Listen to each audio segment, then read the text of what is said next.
Okay, so let's start with question number 2। Question 1 हमने last session में complete किया था। Monochromatic light is refracted from air into glass of refractive index mu. The ratio of wavelength of incident and refracted waves is. So we have an interface. यह interface air और glass को separate कर रहा है. We have a ray of light which is incident here. और आपको पता है कि because light is going from rarer to denser medium, it will bend towards normal. So it will bend towards normal. So they are asking you ratio of wavelength of incident and refracted waves. मैंने आपको बताया था, I told you कि जब भी medium change होगा तो speed change होगा, but speed is given by n lambda. मैंने आपको बताया था कि कभी भी फ्रीक्वेंसी चेंज नहीं होता है, चेंज होता है तो वेवलेंथ चेंज होता है, तो लैम्डा चेंज होता है बेसिकली। ओके, तो जब भी मीडियम चेंज होगा तो वेवलेंथ चेंज होगा एंड नॉट फ्रीक्वेंसी। तो दैट इज फॉर श्योर, ये आपको पता होना चाहिए। Then also if you remember, हमने डिफाइन कैसे किया था रिफ्लेक्टिव इंडेक्स को? हमने बोला था reflective index mu is speed of light in vacuum to that of speed of light in medium. Okay, इसका मतलब reflective index in any medium is proportional to 1 upon speed in that medium. Refractive index of any medium is proportional to 1 upon speed of light in that medium. But as you know, V itself is n lambda. अभी भी लिखा था हमने, तो refractive index is proportional to 1 by lambda since V is equal to n lambda and n is constant.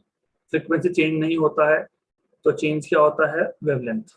तो refractive index is inversely proportional to lambda. मतलब मुझे, हमको पूछा क्या है? हमको पूछा है इंसिडेंट। इंसिडेंट रे एयर में है, मीडियम 1 में है, और रिफ्रैक्टेड रे ये मीडियम 2 में है, मतलब ग्लास में है। तो आप lambda is inversely proportional to 1 by mu लिख सकते हो। फिर आप lambda 1 by lambda 2 equal to mu 2 by mu 1 ऐसा लिख सकते हो, right? But μ2 is refractive index of glass, क्योंकि उन्होंने बोला ही है कि ग्लास का रिफ्रैक्टिव इंडेक्स म्यू है, और एयर का तो 1 होता ही है। तो ratio of wavelength is just equal to mu, mu is to 1। Option number C. Okay, तो बहुत सिंपल सा क्वेश्चन है। You have a monochromatic light which is refracted from air into glass of refractive index mu. Ratio of wavelength of incident and refracted wave आपको पूछा गया था यहाँ पे। तो it is quite simple. You should know definition of refractive index as speed of light in vacuum, जो constant होता है, to that of speed of light in medium. तो mu is inversely proportional to v, but v is equal to n lambda, and since n is constant तो mu is proportional to lambda directly, 1 by lambda मतलब। तो lambda is inversely proportional to mu, तो lambda 1 by lambda 2 is mu 2 by mu 1, but mu 2 is glass, तो mu तो की जगह mu लिखोगे, mu is air, तो यहाँ पे 1 लिखोगे। Okay, this is how you can solve this question. Next question, the index of refraction of diamond is 2, velocity of light in diamond in centimeter per second is approximately equal to। अब ये भी मैंने बताया आपको, refractive index is c by v, therefore v is equal to c by mu।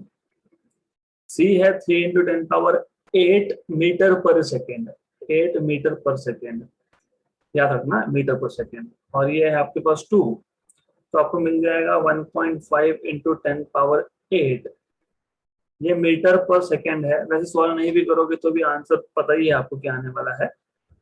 अब इसको centimetre पर second में करोगे तो 1 मीटर इज 100 सेंटीमीटर, तो आपको मिल जाएगा 1.5 into 10 पावर 10 सेंटीमीटर पर सेकेंड। Option number D.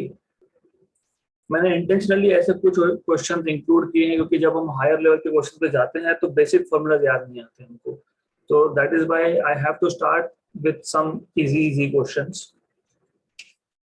ज्यादा नहीं होंगे, don't worry, we'll go to good level questions of course. Question number 4, a vessel of depth 2d centimeter is half filled with a liquid of refractive index mu1 and the upper half with a liquid of refractive index mu2. The apparent depth of the vessel seen perpendicularly is. तो आपके पास एक vessel है, इस vessel में half एक liquid भरा हुआ है, some liquid is filled up to half, मतलब d डिस्टेंस तक, क्योंकि टोटल डेप्थ जो है 2d है, तो मैं बता देता हूँ वो। So overall the depth of this vessel is 2d. तो उस 2d में से हाफ, मतलब यहां तक d तक, d डिस्टेंस तक यू हैव वन लिक्विड, और ऊपर के हाफ में एक दूसरा लिक्विड है, so you have some other liquid in the upper half, so you have a liquid over here in the upper half. So this is how it is filled. Okay, तो ऐसा है. Now आपको पूछा है what is apparent depth of vessel. तो इसका refractive index, you have to be little careful about this. इसका refractive index mu1 है, इसका mu2 है. वैसे इस केस में फर्क नहीं पड़ेगा क्योंकि d और d दोनों का डेप्थ dd है, इसलिए फर्क नहीं पड़ेगा. कभी कभी हो सकता है कि एक का डेप्थ ज्यादा हो, एक का कम हो, तो कौन से लिक्विड का रिफ्रैक्टिव इंडेक्स क्या है वो इंपॉर्टेंट हो जाता है यहाँ पे, राइट. तो you have depth d and d. अब अगर आपको याद होगा, हमने पिछले एक दो सेशन पहले refractive index mu as real depth upon apparent depth ऐसा लिखा था. अगर आपको याद होगा, apparent depth equal to real depth upon refractive index ऐसा लिखा था. Now हमें apparent depth ही फाइंड करना है, क्योंकि बोला है you have to find apparent depth. ये जो कंटेनर का जो बॉटम है वो शिफ्टेड दिखेगा, और आपको पता है कि ऐसा क्यों होता है. Because when you are looking from rarer medium inside the denser medium, the bottom or the object at the bottom appears closer compared to its real distance. तो ये जो बॉटम है ये शिफ्टेड दिखेगा. तो मान लेते हैं कि ये जो बॉटम है हमको वो यहाँ पे दिख रहा है. दिस इज लेट अस से apparent depth. तो जितने डेप्थ पे वो अपीयर होगा, this much distance is apparent depth, और हमको apparent depth फाइंड करना है. अब दो लिक्विड थे, एक लिक्विड तो था नहीं, तो जो शिफ्ट है वो शिफ्ट दोनों लिक्विड का मिला के होगा. तो अगर आपको याद होगा, मैंने एक जनरल फॉर्मूला भी लिख के दिया था एपरेंट डेप्थ के लिए, that was equal to real depth of liquid 1 upon refractive index of liquid 1 plus real depth of liquid 2 upon refractive index of liquid 2 plus real depth of liquid 3 upon refractive index of liquid 3. तो ऐसा एक आपके पास formula बनता है. हमारे पास दो ही liquids है, तो इस केस में दोनों का डेप्थ d है, तो d upon mu1 plus d upon mu2. तो यहाँ से d कॉमन निकाल लो आप, तो आपको मिल गया 1 upon mu1 plus 1 upon mu2. तो ये आ गया आपका option number B correct answer. Okay, this is how you basically find out apparent depth. तीन लिक्विड होते, तीनों का डेप्थ सेम होता, तो फिर 1 by mu1 plus 1 by mu2 plus 1 by mu3 into depth ऐसा फाइंड करते हैं आप. Quite simple question it was. Next question. A beam of light is converging towards a point I on the screen. Okay, a plain glass plate whose thickness in the direction of the beam is t. Very good. Refractive index is mu, is introduced in the path of the beam. The convergence point is shifted by. आपको याद होगा हमने दो type के shift सीखे थे, एक था if you remember lateral shift और एक था नॉर्मल शिफ्ट. तो इफ यू रिमेम्बर, अगर नहीं याद है तो याद दिला देता हूँ. लैटरल शिफ्ट और नॉर्मल शिफ्ट हमने देखा था. So I just quickly show you कि हमने ये कहाँ पे देखा है।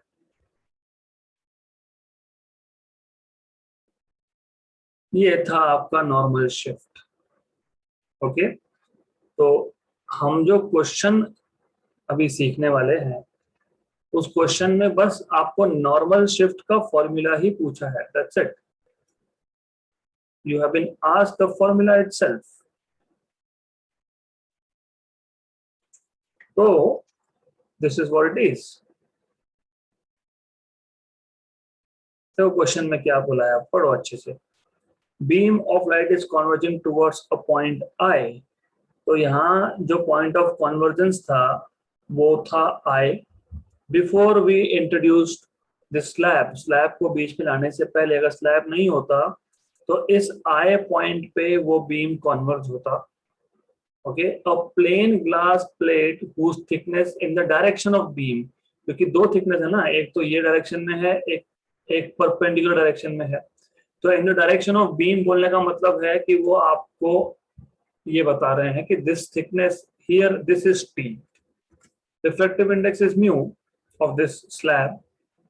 तो कॉन्वर्जेंस पॉइंट कितना शिफ्ट होगा, मतलब नॉर्मल शिफ्ट कितना है, 1 - 1/μ इंटू टी है क्या, 1 - 1/μ into T away, away, yes away, क्योंकि कॉन्वर्जेंस पॉइंट अवे शिफ्ट हो गया इसके लिए। तो ये तो हमने थियरी में ही कर लिया था कवर, एंड दैट्स व्हाई मैं आपको बार बार बोलता हूँ कि मैं थियरी जब लेता हूँ तो इट्स नॉट बिकॉज कि I want to just tell you theory, because theory से क्वेश्चंस आते हैं, तो this is something that is important and you should know. अब जो अगला क्वेश्चन है वो भी सेम एग्जांपल है जो थियरी में से आया है। If mu ij represents refractive index when a light ray goes from medium I to medium j, okay, then the product। अब पहले आप ये समझ लो कि ये mu ij से बोलना क्या चाहते हैं। ये मीडियम I है, ये मीडियम J है। ऐसा क्यों बोला है, क्योंकि हो सकता है मल्टीपल मीडियम्स हो, यहाँ पे नीचे और मीडियम हो, एयर, फिर वाटर, फिर केरोसिन, फिर ग्लास, ऐसा अलग अलग मीडियम है मान लो। तो जब भी एक रे ऑफ लाइट आई मीडियम से जे मीडियम में जाएगा, ओके, अगर आपको याद होगा ये हमने ड्रॉ किया है पहले, फिर भी बता देता हूं मैं, डजंट मैटर रियली। ओके, जब आई से जे मीडियम में जाएगा तो उस केस में रिफ्रैक्टिव इंडेक्स म्यू आई से डिनोट करना है। Then the product, mu 1 2 mu 3 2 mu 2 3 mu 3 4 is equal to. Now if you remember, ये मैंने आपको बताया था जब हमने प्रिंसिपल ऑफ रिवर्सिबिलिटी सीखा था। तो let me take you back to principle of reversibility, because there you can actually see this thing. ये यहाँ पे था here। तो यू रिमेंबर कि प्रोडक्ट, किसका प्रोडक्ट, तो आप देखो म्यू 2 1 म्यू 3 2 म्यू 4 3 म्यू 5 4, ये आता है equal to 1। Overall total product 1 आता है। This is what I have written here, right. तो ये आपको अगर फॉर्मूला याद होता कि हमने प्रिंसिपल ऑफ रिवर्सिबिलिटी में ये सीखा है, तो this question now becomes oral. तो यू शुड रिमेंबर, मैं ये डायग्राम हटा रहा हूँ यहाँ से because we don't need it. So you should remember, we know that, क्या पता है हमको, हमको पता है refractive index of 1 with respect to 2 into 2 with respect to 3 into 3 with respect to 4। Okay,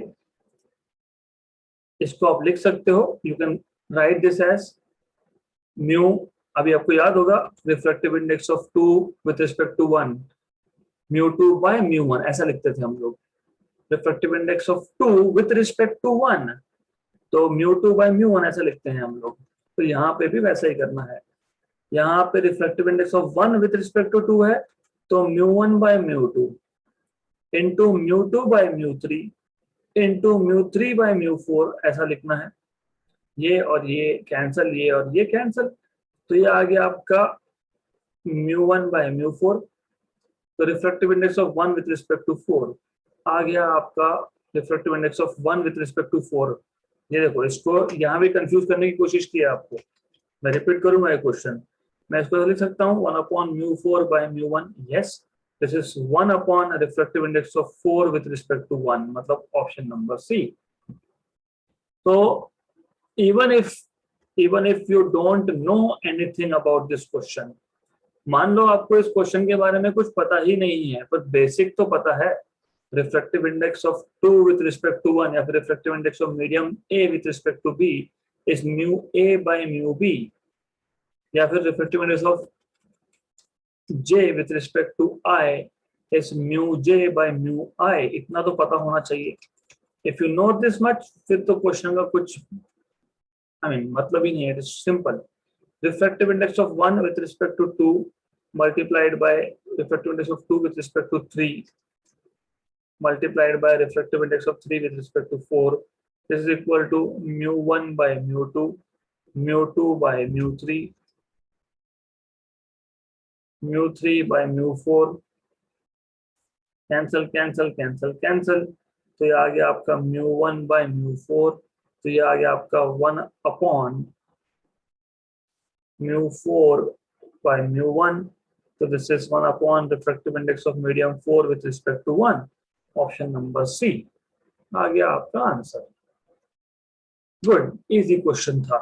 next question, each quarter of a vessel of depth h is filled with liquids of refractive indices n1, n2, n3 and n4 from the bottom respectively, ये भी important है। The apparent depth of the vessel when looked normally is, तो ऐसा है कि आपके पास एक vessel है जिसका डेप्थ h है, h डेप्थ है इसका, और आपको बोला है कि ईच क्वार्टर मतलब नीचे से स्टार्ट कर रहे हैं वो, तो इसका पहले क्वार्टर में मतलब h/4 डिस्टेंस तक रिफ्रैक्टिव इंडेक्स लिक्विड का n1 है, फिर अगले h/4 तक n2 है, फिर अगले h/4 तक n3 रिफ्रैक्टिव इंडेक्स है, और at last n4 refractive index है। तो you have refractive index n1 here, n2 here, n3 here, n4 over here, and in all the cases the height or depth of liquid is h/4, क्योंकि हर एक quarter में बोला है, उन्होंने clear कर mention किया है ईच क्वार्टर, तो ये h/4 तक फिल्ड है।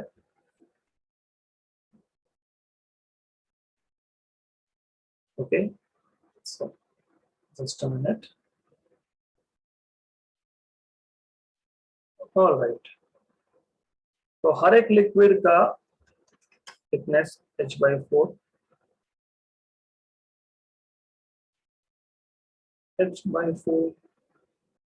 एंड h/4, तो इतना आएगा।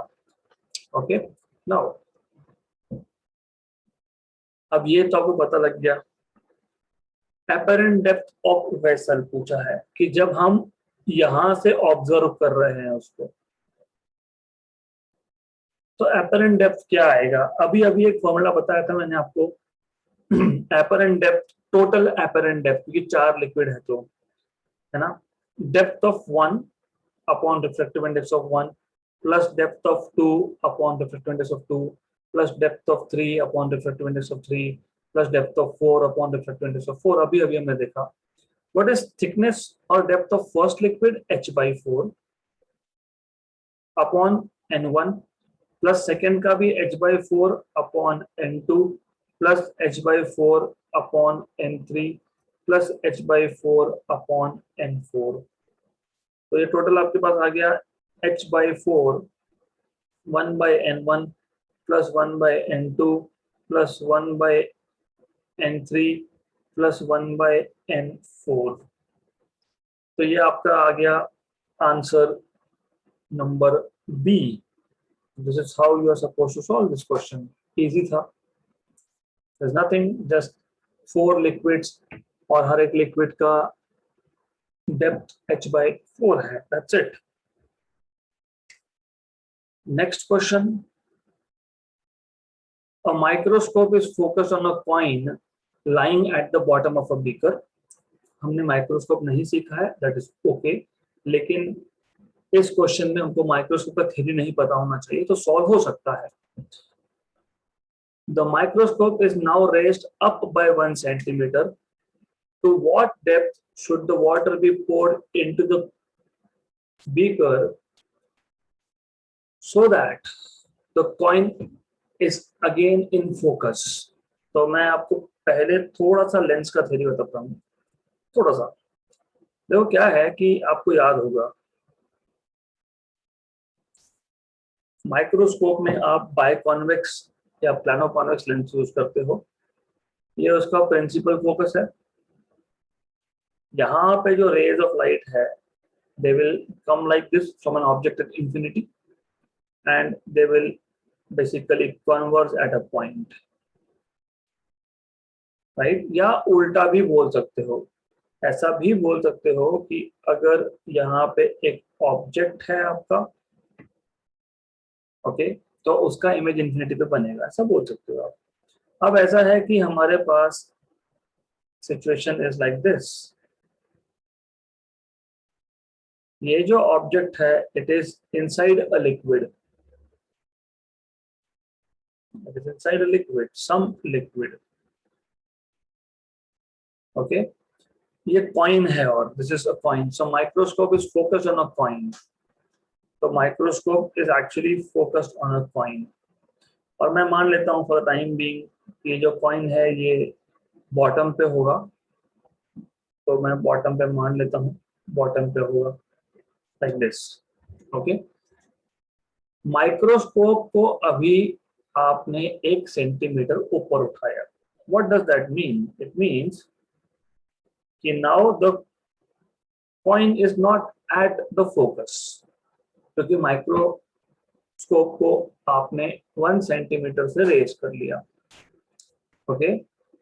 वापस से अगर आपको इस कॉइन को फोकल पॉइंट पे लाना है तो आपको वाटर पोर करना पड़ेगा, एक्स्ट्रा वाटर डालना पड़ेगा।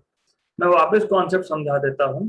देखो क्या है, पहले हम लोग माइक्रोस्कोप को रख देते हैं साइड में। आइडिया ये है, इन दिस केस ये जो कॉइन है, मैं इसको कॉपी कर लेता हूं। ये जो कॉइन है हमारे पास,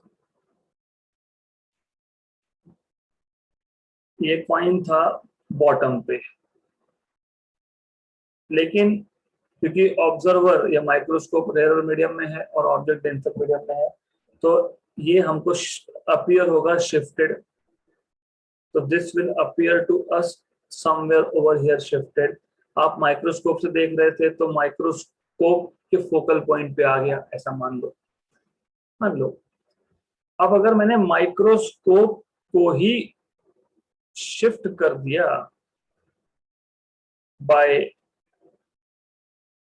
just a minute, okay, so I have to take it like this, sorry for this mess, anyways, yeah. So anyways, I have to explain little bit again, hota hai, that's okay. So now पहले क्या था कि ये जो apparent depth है, वो apparent depth microscope के focal point पे था, तो इमेज क्लियर बन रहा था, मतलब फोकस में था। अब मैंने माइक्रोस्कोप को ऊपर शिफ्ट कर दिया, तो अब क्या हो रहा है कि अब ये जो इमेज है, मतलब एपरेंट डेप्थ है जहां कॉइन अपीयर हो रहा है, वो फोकस पे नहीं है। तो फोकस पे लाने के लिए क्या करना पड़ेगा? तो हमको इसमें और ज्यादा लिक्विड भरना पड़ेगा इस बीकर में, क्योंकि जितना लिक्विड आप भरोगे उतना ज्यादा एपरेंट डेप्थ होगा। तो इसका मतलब Now you will have this image. Once you fill more liquid, ये जो apparent image है ये और ऊपर शिफ्ट होने वाला है, तो it is going to shift here. Okay, तो बस यही पूछा है कि to what depth should the water be poured into the beaker so that the coin is again in focus. तो to solve this question, बहुत interesting question है, you need to know basics. Of course, basics नहीं पता होगा तो question solve नहीं होगा. तो if you remember, हमने एक फॉर्मूला सीखा था शिफ्ट का. शिफ्ट का एक फॉर्मूला था हमारे पास. Shift is equal to real depth 1 minus 1 by mu. Okay, this is what you have learned. Now you have to apply this. Shift कितना हुआ, कितने से शिफ्ट करना पड़ेगा? 1 से. क्यों 1 से? क्योंकि जब वो जो कॉइन था वो कॉइन कितने से शिफ्ट करोगे? जितने से माइक्रोस्कोप को शिफ्ट किया है. मैं वापस बता रहा हूँ, पहले टैंक था, टैंक में कॉइन था, कॉइन का एक इमेज बना जिसको हम इमेज बोल सकते हैं बेसिकली. तो वो हमको कॉइन थोड़ा ऊपर दिखता है और हम देख किससे रहे थे? माइक्रोस्कोप से देख रहे थे. फिर हमने माइक्रोस्कोप को ऊपर उठाया तो अब वो कॉइन हमको नहीं दिख रहा है क्योंकि वो फोकस में नहीं है. वापस फोकस में लाना है तो और पानी भरो. क्यों? क्योंकि अब इसको 1 सेंटीमीटर से शिफ्ट करना है. किसको 1 सेंटीमीटर से शिफ्ट करना है? एपरेंट इमेज को 1 सेंटीमीटर से शिफ्ट करना है. राइट? तो शिफ्ट आप यहाँ पे 1 सेंटीमीटर ले सकते हो. This is what I am saying. Real depth,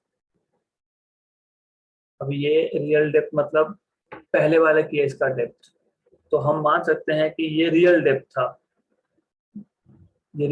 ऐसा मान सकते हैं हम लोग. Okay,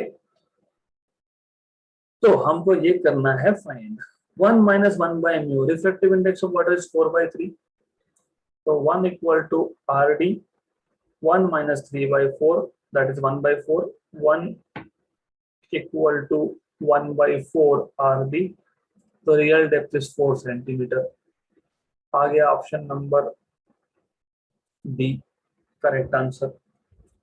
okay, so this is something which you need to understand. मैं एक लास्ट बार बताऊंगा ये क्वेश्चन, क्योंकि ये क्वेश्चन एक्चुअली सिंपल है, सिर्फ आपको कंफ्यूज करने की कोशिश की गई है. तो a microscope is focused on a coin. Microscope is focused on a coin lying at the bottom of beaker. तो मैं सिंपल लैंग्वेज में बताता हूँ. अब I will not take into consideration shift and all, वो बाद में देखेंगे. एक बीकर है, इस बीकर में आपके पास वाटर है जिसका रिफ्रैक्टिव इंडेक्स 4/3 दिया हुआ है. इस बीकर के बॉटम पे एक कॉइन है. You have a coin at the bottom here. हमने एक माइक्रोस्कोप की हेल्प से इस कॉइन पे फोकस किया है. इन रियलिटी, मैं वापस बता रहा हूँ, इन रियलिटी ये जो कॉइन है ये ऊपर शिफ्टेड दिखेगा, but just to make question simple for you मैं ऊपर इसको शिफ्ट नहीं कर रहा हूँ. तो यहाँ पे आपके पास एक माइक्रोस्कोप है, और माइक्रोस्कोप मतलब बाइकॉन्वेक्स लेंस ही होता है. Simple microscope single biconvex lens होता है. ओके, तो with the help of this microscope you are looking at the image. So बोल सकते हो कि the microscope is focused at the coin. You can safely say that. आप ऐसा बोल सकते हो, something like this. अब क्योंकि हमने माइक्रोस्कोप को शिफ्ट किया 1 सेंटीमीटर, तो अब ये जो कॉइन है इसका इमेज आउट ऑफ फोकस चले गया, वापस फोकस पे लाना है. तो इसको भी तो 1 सेंटीमीटर से शिफ्ट करना पड़ेगा. That is the idea. 1 centimetre shift करना पड़ेगा, मतलब यहाँ पे एक्स्ट्रा वाटर हमको फिल करना पड़ेगा। This is what I am saying. तो शिफ्ट इंपॉर्टेंट ये था, शिफ्ट कितना किया आपने, एस की वैल्यू क्या लोगे, 1 सेंटीमीटर। तो शिफ्ट इज 1 सेंटीमीटर, और शिफ्ट का फॉर्मूला आपको याद है, real depth equal into 1 minus 1 by mu. नहीं याद तो एक बार फॉर्मूला चेक कर लेना। म्यू फॉर वाटर इज 4/3, तो ये आ जाएगा 1/4 RD। तो रियल डेप्थ आपको मिल जाएगा 4 centimetre. So to what depth should the water be poured into the beaker so that the coin is focused again? 4 centimetre और भरना पड़ेगा आपको। This is how you can solve this particular question. Okay. Next question, question number 9. The refractive index of water is 4/3 and that of glass is 5/3. What will be the critical angle for the ray of light entering water from glass? तो मान लो ये interface है, ये नीचे glass है,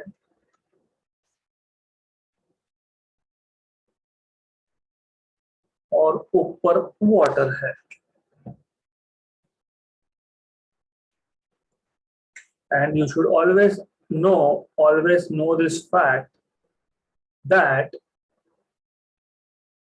for total internal reflection, या जब भी critical angle, ऐसा भी वर्ड अगर आप सुनते हो, critical angle, total internal reflection, light must travel from denser medium into rarer medium।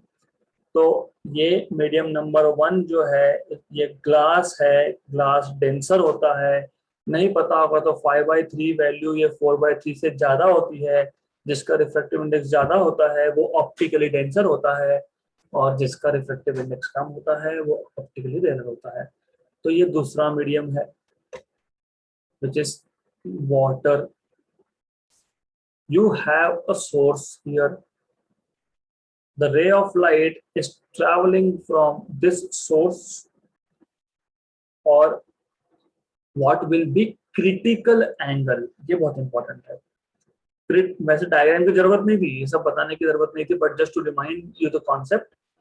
तो क्रिटिकल एंगल पे क्या होता है? Critical angle is the angle of incidence. Denote किससे भी करो, आप थीटा करो, IC करो, या सिर्फ C बोलो चलेगा।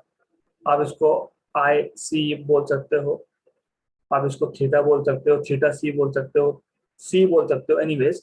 बट क्रिटिकल एंगल पे ये होता है that this angle of refraction in rare medium is 90 degree. और अगर आपको याद होगा तो इन दैट केस, नहीं याद होगा तो don't directly go for formula.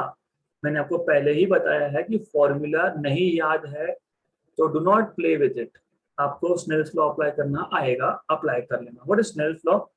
Refractive index of medium 1, medium 1 कौन सा है? ग्लास है। और जहां पे सोर्स हो ना रे का, लाइट का, उसको मीडियम 1 मान लेना टू अवॉइड कंफ्यूजन। तो refractive index of glass into sine of angle in glass equal to refractive index of other medium into sine of angle in other medium।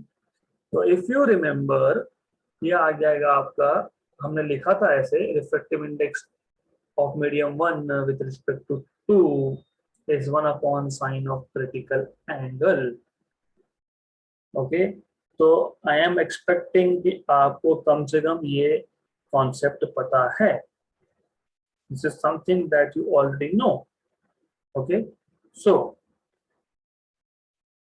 you will write this as refractive index of glass with respect to water 1 upon sine of critical angle। okay, now अभी तक question start नहीं किया, सिर्फ theory बता रहा हूँ मैं आपको। Refractive index of water 4/3, glass 5/3, what will be critical angle for the ray of light entering from from glass to water, entering water from glass? Okay, तो आपको इन शॉर्ट इस स्टेप की जरूरत ही नहीं थी, आप डायरेक्टली यहाँ पे लिख सकते थे sine of IC is equal to refractive index of water to that of glass. Water का रिफ्रैक्टिव इंडेक्स 4/3, ग्लास का 5/3, कैंसल कैंसल, 4/5 इज 8/10 मतलब 0.8। वैसे IC is equal to sine inverse of 4/5 आ गया, ऑप्शन नंबर ए। ओके, तो कुछ करना ही नहीं था यहाँ पे आपको कुछ करना ही नहीं है, सिर्फ स्नेल्स लॉ अप्लाई करना है, दैट्स इट, खत्म। और क्रिटिकल एंगल का कॉन्सेप्ट पता होना चाहिए। Critical angle is the angle made by the incident ray inside denser medium for which angle of refraction in rare medium is 90 degree. That is what you need to know. इतना ही था, हो गया। अब there is something called as elimination of options. Okay, तो सबसे पहली चीज ये है कि ऑप्शन बी और डी हो ही नहीं सकता। क्यों नहीं हो सकता? साइन इनवर्स ऑफ 5/4 कभी सुना है क्या? साइन की वैल्यू 1 से ज्यादा होते हुए नहीं सुना है ना, सुनोगे क्योंकि होता ही नहीं है। तो ऑप्शन बी और ऑप्शन डी में साइन की वैल्यू 1 से ज्यादा है, तो ये दो तो ऑप्शन हो ही नहीं सकते थे।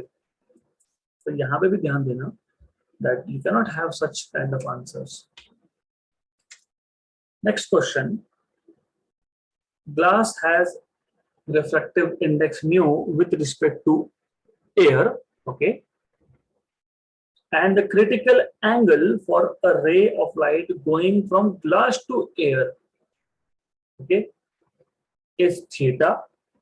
If the ray of light is incident from air on the glass with the same angle of incidence theta, the corresponding angle of refraction is.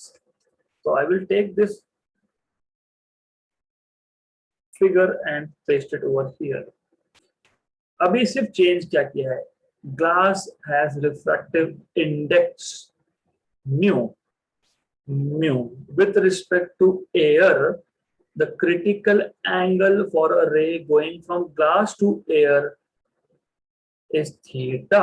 तो क्रिटिकल एंगल को थीटा बोला है, और यहाँ पे जो है ये एयर है। Okay, this is air. Then, if a ray of light is incident from air, okay, on the glass with angle of incidence theta, the corresponding angle of refraction is. अब सिर्फ इतना ही चेंज है इसमें, that you have other way around. अभी जो रे है वो रे इंसिडेंट हो रहा है आपका रेयर मीडियम से, एयर से। अब in this case the ray of light will bend towards normal, so it will bend towards normal, something like this. You have this angle over here as theta, और आपको angle of refraction पूछा है r यहाँ पे। Okay, तो सिर्फ पहले glass से एयर जा रहा था, अब एयर से ग्लास आ रहा है, दैट्स इट। तो आपको r पूछा है, this is how you are supposed, this is what you are supposed to find out. तो अब इस क्वेश्चन को हैंडल कैसे करोगे? Absolutely simple. क्यों? क्योंकि एक मीडियम एयर है, तो जब एक मीडियम एयर हो जाता है तो थिंग्स बिकम लिटिल सिंपल। अभी अभी हमने देखा था refractive index of glass with respect to water. Ray कहां से ट्रेवल कर रहा था? रे ट्रेवल कर रहा था ग्लास टू वाटर, मतलब मीडियम 1 क्या था? ग्लास था। मीडियम 2 क्या था? वाटर था। अगर ऐसा नहीं समझे तो नो इश्यूज, कम से कम यहाँ पे आप स्नेल्स लॉ अप्लाई कर सकते हो। तो पहले केस में से, तो फ्रॉम केस वन, अब केस वन क्या था? केस वन ये था, the light is travelling from glass to air, okay, glass to air travel कर रहा है रे। तो in this case again apply Snell's law, mu glass sin theta equal to mu air sin 90। Mu glass मतलब mu, क्योंकि glass का reference mu बोल के रखा है, sin theta, mu air is 1, sin 90 is 1। ये हमने पहले भी देखा है। वैसे इसको आप reflectiveness of glass with respect to air भी लिख सकते हो, दैट इज फाइन। तो म्यू मिल गया आपको 1 upon sine theta, equation number 1। देखेंगे काम में आएगा आगे। केस टू, केस टू जब एयर टू ग्लास जा रहा है तो आप वापस स्नेल्स लॉ अप्लाई करो। सिर्फ इस बार क्या होगा, refractive index of air sine theta, क्योंकि अब मीडियम 1 बन गया एयर, मीडियम 2 बन गया ग्लास, क्योंकि अभी एयर टू ग्लास जा रहा है। Refractive index of air into sine of angle in air, that is theta, equal to refractive index of glass sine of angle, that is R in glass. और हमको find भी are करना है, हमको are he find करने के लिए बोला है। Mu A is 1 sine theta, mu G is mu sine R, but sine theta from equation number 1 is 1 by mu, क्योंकि यहां पर आप लिख सकते हो sine theta is 1 by mu. तो 1 by mu equal to mu sine R, तो sin r is 1 by mu square, therefore r is sin inverse of 1 by mu square, option number C। so this is how you can solve pretty easy question, extremely simple question था ये। next question, this is very good, extremely good, मुझे बहुत पसंद आता है question.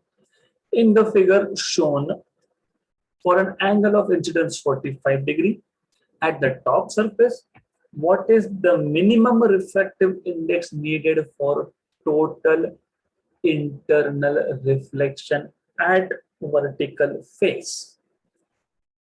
तो जब ये क्वेश्चन आपको सॉल्व करना है, सबसे पहले ये डायग्राम यहाँ से स्क्रैच कर दो, क्योंकि ये डायग्राम जो है स्क्रैच कर दो मतलब क्योंकि it may lead to some confusion here.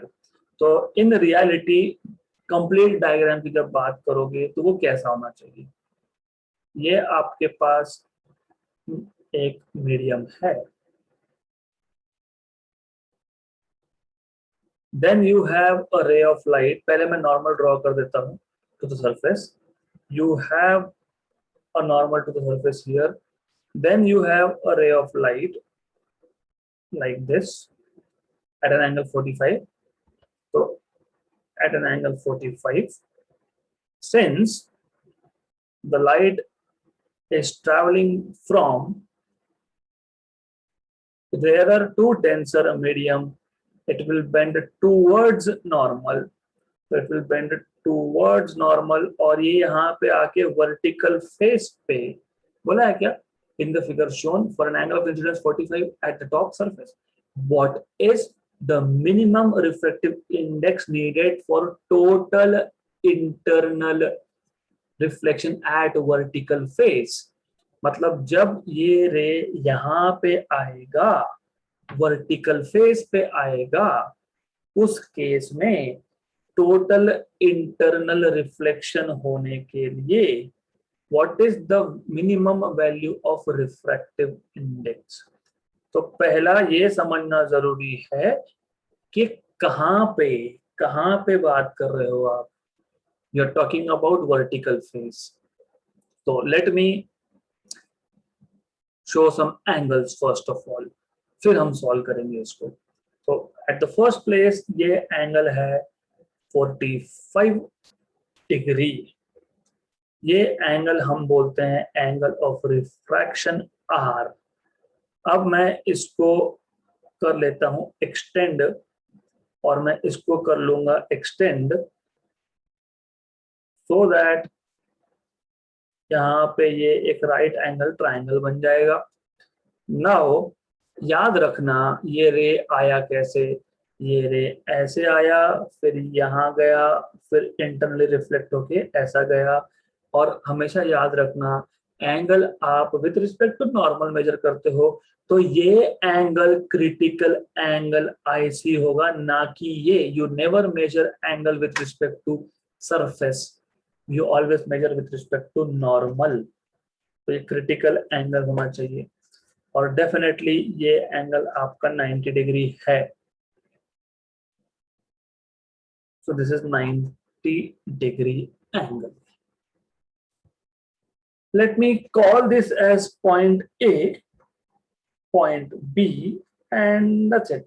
May be इसको लगेगा तो सी बोल देते हैं, इसका रिफ्लेक्टिव इंडेक्स म्यू है, म्यू बोल देते हैं, म्यू बोल देते हैं इसको। ओके तो सबसे पहले ए पॉइंट पे स्नेल्स लॉ अप्लाई कर लो। So at point A you have Snell's law. Snell's law मतलब रिफ्रैक्टिव इंडेक्स ऑफ मीडियम 1, ये मीडियम 1 है विच इज एयर, तो मैं इसको एयर ही बोल देता हूँ, इसको मैं ग्लास बोल देता हूँ क्योंकि फिर यहाँ पे बाहर वापस एयर है। ओके तो refractive index of air into sine of 45 equal to refractive index of glass into sine of R. तो यहाँ से आपको refractive index of glass mu g equal to sin 45 by sin r मिल जाएगा, right. तो in short आपको sin r चाहिए था तो मैं sin r डायरेक्ट लिख देता हूँ। तो you will get from here sin r equal to sin 45 by mu g। sin 45 1 by √2 और mu g को म्यू बोल के रखा है हमने, तो refractive index of glass is equal to mu, हम डिनोट वैसे करके रखा है, तो साइन आर मिल गया। Once you have sin r, now of course from triangle ABC, वैसे इतना डिटेल बताने की जरूरत नहीं थी बट ठीक है फिर भी, you know sum of angles of triangle is 180, तो आपको r मिल जाएगा यहां से 180 माइनस 90 माइनस IC, मतलब ये आ जाएगा 90 minus IC, this is angle of refraction R। Okay good. अब ऐसा मैंने क्यों किया, because you will see in a while. या फिर आप ऐसा भी लिख सकते हो IC is equal to 90 minus R, ये भी चलेगा, ऐसा भी लिख सकते हो, इट्स ओके। तो there are two methods to solve basically. दूसरा मेथड वापस से आप स्नेल्स लॉ अप्लाई कर दो यहाँ पे, ओके, but then obviously what you know is for critical angle, क्योंकि मिनिमम पूछा है ना आपको, मिनिमम रिफ्रैक्टिव इंडेक्स पूछा है, तो उस वैल्यू मिनिमम रिफ्रैक्टिव इंडेक्स की वैल्यू पे क्या होगा, मिनिमम रिफ्रैक्टिव इंडेक्स की वैल्यू पे ये होगा, ये जो रे ऑफ लाइट है वो ऐसा जाएगा, ऐसा ग्रेजिंग जाएगा, मतलब वो जस्ट क्रिटिकल एंगल की वैल्यू की बात हो रही है, उससे ज्यादा हुआ तो फिर टोटल इंटरनल रिफ्लेक्शन होने वाला है। एनीवेज ओके, तो but what you know is अभी अभी हमने देखा था just now right, for total internal reflection at point B, B point कहां लिया है आपको पता है, ओके क्या कंडीशन है, sine of IC should be equal to 1 by mu. ये कहां से आया, ये क्रिटिकल एंगल जो हम कब से डिफाइन कर रहे हैं वहां से आया, इससे पहले भी वही किया था क्या, साइन थीटा 1 बाय म्यू, यहाँ पे थीटा को क्या बोला है, IC बोला है, तो वही है, नथिंग न्यू, राइट। तो बट व्हाट इज IC, अब यहाँ से आप देखोगे तो मैंने अभी बताया आपको IC is equal to 90 minus R, तो sine of 90 minus R equal to 1 by mu, तो sine of 90 minus theta is cos theta, मतलब sine of 90 minus R is cos R 1 by mu. आपको इक्वेशन 1 से sign R मिला, equation 2 से आपको cos R मिला, okay. Now what you want to find its value of mu. तो कैसे करोगे आप? It's simple task. करना क्या है आपको यहाँ पे? Do you remember trigonometric identity? But you know what is cos square r 1 minus sin square r? क्योंकि cos square theta plus sin square theta is 1. Therefore, you have cos r equal to under root of 1 minus sin square r, right? But obviously, you already have sin r, और cos r भी आपके पास है 1 by mu under root of 1 minus sin square 1 upon 2 mu square. Okay, so अब what I will do is, because I just don't want to have a mess here, मैं इसको अगले page पे लिखने वाला हूँ. Okay, अब इसको करते बैठो simplify. So you can simplify this. Therefore 1 upon mu equal to under root of 2 mu square minus 1 upon 2 mu square. Squaring on both sides, 1 by mu square equal to 2 mu square minus 1 upon 2 mu square. Cancel. Therefore 2 equal to 2 mu square minus 1. Therefore 2 plus 1 is 2 mu square. Therefore mu square is 3 by 2. Therefore mu equal to under root of 3 by 2. ऐसा answer मिलना चाहिए, है क्या? है. Option number B. हमने क्या किया? पहले क्वेश्चन समझना जरूरी है. 45 डिग्री हॉरिजॉन्टल सरफेस पे रे ऑफ लाइट इंसिडेंट हुआ, because light is traveling from rarer to denser medium, it bends towards normal. फिर वो वर्टिकल फेस पे जब आएगा तब टोटल इंटरनल रिफ्लेक्शन की बात हो रही है. तो हम दो जगह पे स्नेल्स लॉ अप्लाई करेंगे, या फिर बोलो कि टॉप सरफेस पे हॉरिजॉन्टल सरफेस पे स्नेल्स लॉ अप्लाई कर लिया, तो हमको मिल गया sin r 1 upon root 2 mu, equation number 1. फिर ट्राइंगल ABC से हमको मिल गया IC, critical angle equal to 90 minus r. फिर हमको पता है क्रिटिकल एंगल और रिफ्रैक्टिव इंडेक्स का relation.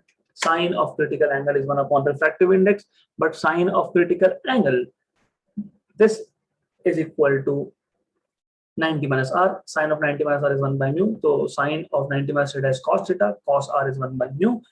So, but also you know cos square r is 1 minus sin square r. So cos r is under root of 1 minus sin square r. Cos r is 1 by mu from equation 2. Sin r is 1 upon root 2 mu from equation number 1, जो पिछले page पे था.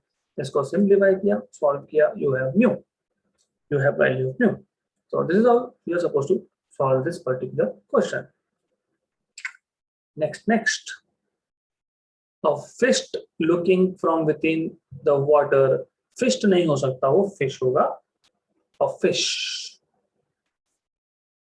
looking from within water sees the outside world through a circular horizon. If the fish is under root 7 centimeter below the surface of water, what will be the radius of the circular horizon? तो थोड़ा question जो है wrongly framed है, but I can tell you it is not very difficult. अगर आपको वो concept field of vision of fish अगर आपको अच्छे से समझा है, तो I can tell you it is not really difficult. तो समथिंग लाइक दिस, हमारे पास ये वाटर है, यहाँ पे सी है, जो भी है, और fish is inside this water. A fish looking from within the water sees the outside world through a circular horizon, actually through a cone. ऐसा बोलने का मतलब है, हमने ऑलरेडी देखा है ये कि observer inside water, inside denser medium, can see outside world through a cone. ये हमने थ्योरी में लिया है, ऑलरेडी लिया है हमने ये. ओके, और इसका डेप्थ दिया है, मतलब you have been given the height of this, depth of this fish, और if I am not wrong आपको रेडियस पूछा है. You have been asked this radius R आपको पूछा है, और एच आपको दिया है √7 centimeter, right? So how do you find it r? If you remember, theory में मैंने आपको r का एक फॉर्मूला बना के दिया था. हमने इनफैक्ट रेडियस से एरिया ऑफ बेस भी फाइंड कर लिया था. तो अगर आपको याद है तो गुड, नहीं याद है तो I will take you to that particular page where we have derived this formula. Field of vision of fish यहाँ पे था. ये है रेडियस का फॉर्मूला यहाँ पे somewhere, h upon under root of mu square minus 1. तो ये आपको पता होना चाहिए. तो ये कॉन्सेप्ट मैंने आपको समझाया था थ्योरी में, h upon under root of mu square minus 1, ये फॉर्मूला आपको पता होना चाहिए.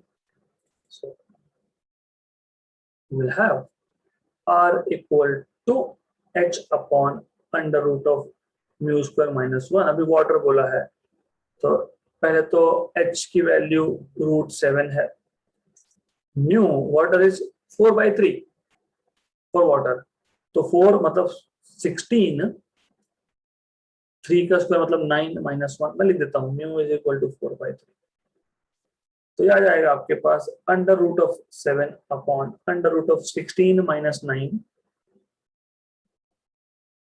बाय 9. तो यह आ गया under root of 7 upon under root of 7 by 9.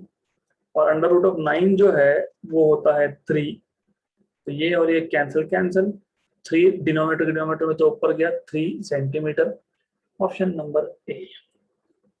Okay, this is how you can find out field of vision of radius of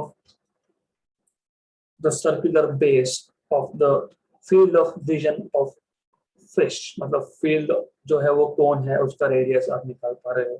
तो फॉर्मूला बताओ तो हो जाता question solve. Nothing difficult at all here. Okay, वैसे अगर नहीं पता होता, ये मेथड नंबर 1 है. लेट्स से कि मुझे नहीं याद है, I don't remember, which is normal case, we don't remember. तो थोड़ा सा तो कॉन्सेप्ट अगर याद होगा तो फिर कोई इशू नहीं है. तो ये मेथड जो है ना ये प्रैक्टिस से आते हैं.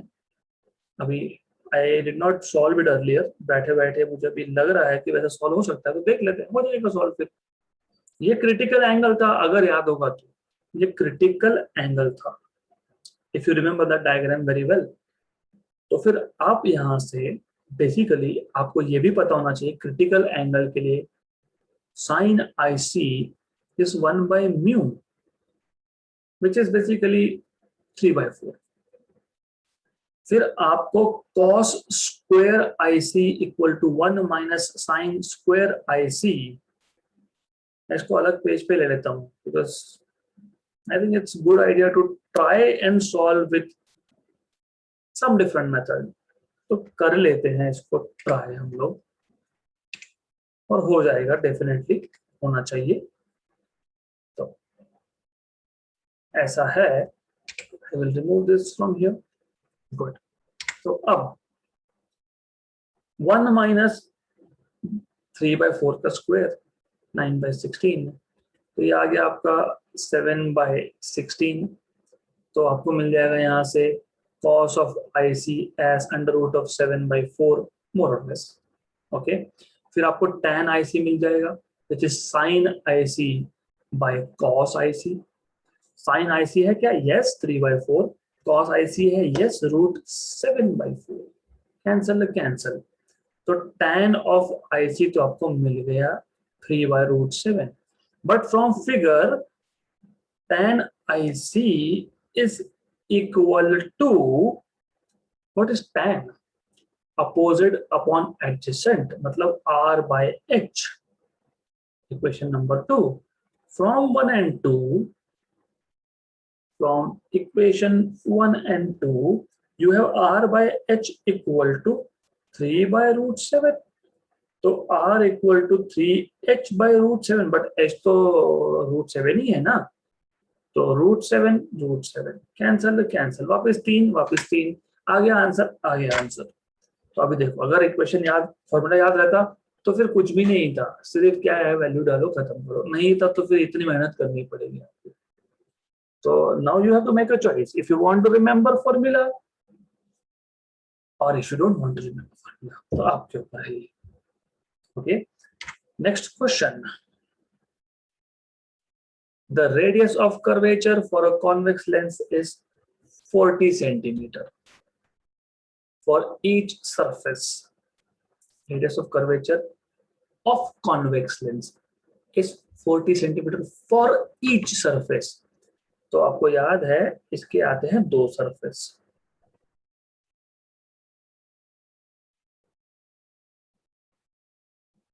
तो दोनों सरफेस का रेडियस मतलब mod of r1 equal to mod of r2 equal to 40 centimetre.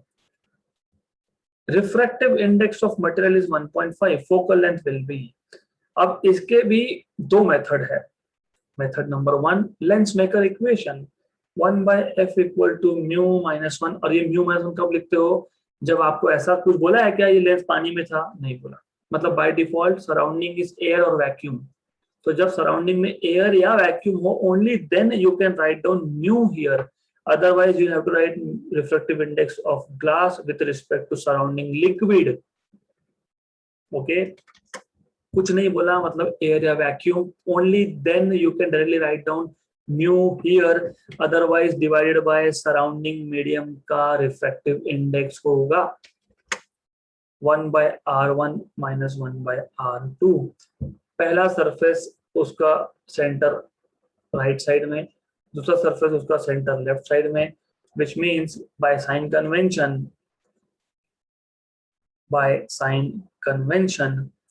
r1 will be taken to be positive, r2 will be taken to be negative, और फोकल लेंथ फाइंड करना है तो उसका कन्वेंशन यूज नहीं करेंगे।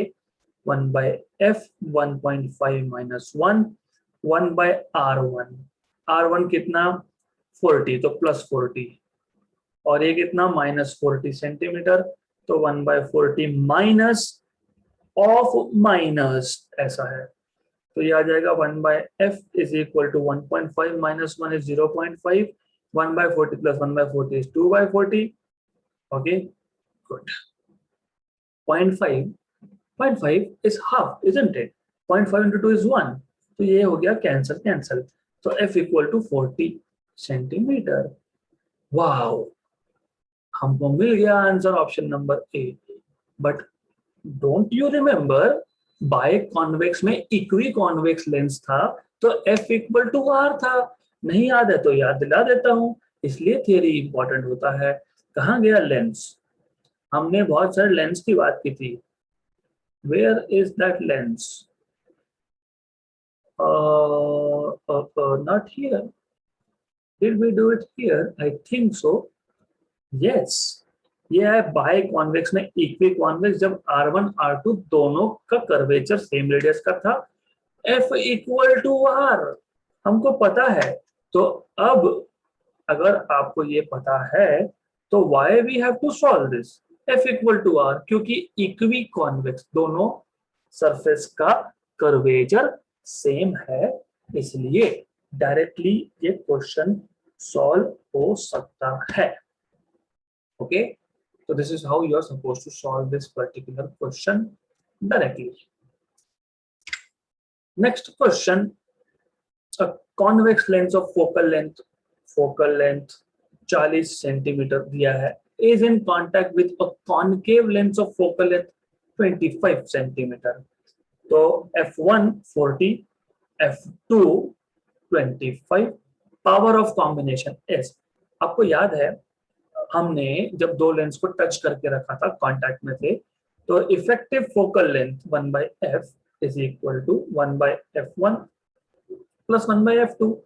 But according to sign convention, तो sign convention use करोगे, using sign convention आपको पता है f1 will be positive since this is convex lens, and f2 will be negative since it is concave lens। तो आपको मिल जाएगा 1/f equal to 1/ plus f1 plus 1/ minus f2।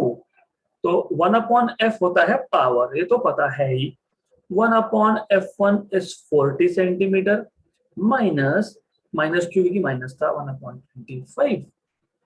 Okay, ये आपको solve करना पड़ेगा. एंड बाय द वे मैं power के लिए आखिरी में लिखना प्रेफर करता हूं, उसका रीजन है, मैं बताता हूं आपको. ये आ गया 1/f, तो ये आ गया आपका 1/f equal to 25 minus 40/25 into 40. तो ये आ गया 15 with negative sign, of course 25 into 40, 3 जा 5 जा. ओके, तो ये आ गया आपके पास नीचे 200 ऊपर 3. Capital F is minus 200/3 centimetre. और कैपिटल एफ नेगेटिव आना मतलब वो जो कॉम्बिनेशन है जिसमें एक कॉन्वेक्स था एक कॉनकेव लेंस था, ऐसा कॉम्बिनेशन जो है ये effectively as a concave lens act कर रहा है, क्योंकि फोकल लेंथ नेगेटिव आया है. फोकल लेंथ नेगेटिव आने का मतलब ये है this combination of lenses is acting as if it is a concave lens. Okay, अब मैंने पहले फोकल लेंथ क्यों निकाला, क्योंकि आपको याद होगा पावर का formula 1 upon focal length in metre और 100 upon focal length if focal length is in centimetre. Okay, तो ये पता होना चाहिए. तो क्योंकि हमारे पास सेंटीमीटर में है इसलिए 100 upon focal length in centimetre, this is the correct formula. 100 upon minus 200/3, 1 जा 2 जा, मतलब ये आ गया आपका डिनोमिनेटर में 2 है और ये 3 जो है ये ऊपर जाएगा, मतलब ये आपको मिलेगा power of lens as, you will have power of lens as -3/2 dioptre, मतलब -1.5 डायोप्टर, मतलब ऑप्शन नंबर ए. ऐसा ये क्वेश्चन सॉल्व करना है आपको. Okay, so sufficient for today. We will stop here at this moment and we'll continue with more questions in the next session.